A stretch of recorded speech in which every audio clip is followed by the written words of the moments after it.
सिंध हुकूमत ने बेरोजगार नौजवानों को खुशखबरी सुनाते हुए उन्हें आसान इकसात पर जल्द एवी टैक्सी फराहम करने का फैसला कर लिया। बेरोजगार नौजवानों के लिए माहौल दोस्त एवी टैक्सी मुतारफ करवाने के लिए कोशिशें तेज़ कर दी गई हैं। कराची में एवी टैक्सी असम्बल करने वाली कंपनी के हुकाम के सीनियर वजीर शर्जिल इनाम मेमन से मुलाकात हुई। कंपनी हुकाम ने सिंध के सीनियर वजीर को माहौल दोस्त एवी टैक्सीज के हवाले से तफसीली ब्रीफिंग दी। सीनियर वजीर ने सेक्रेटरी ट्रांसपोर्ट को बैंकों से राब्ते और मुख्तलिफ मालियाती मॉडल तैयार करने की हिदायत देते हुए कहा कि बेरोजगार अफराद को आसान इकसात के मनसूबों पर ईवी टैक्सियाँ फराम करना चाहते हैं ताकि बेरोजगार नौजवान पायदार अंदाज में अपनी रोटी कमा सकें।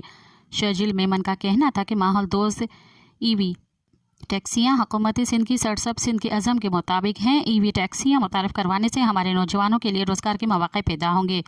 ये बेरोज़गारों को अपने पैरों पर खड़ा करने और पायदार ज़राअत से इक़्तिसादी तरक्की को फ़रोग़ देने का इक़दाम है। सब्सक्राइब कयो अवामी न्यूज़ HD के ताज़ा तरीन ख़बरुन ला ॾिसंदा रहो अवामी न्यूज़ HD।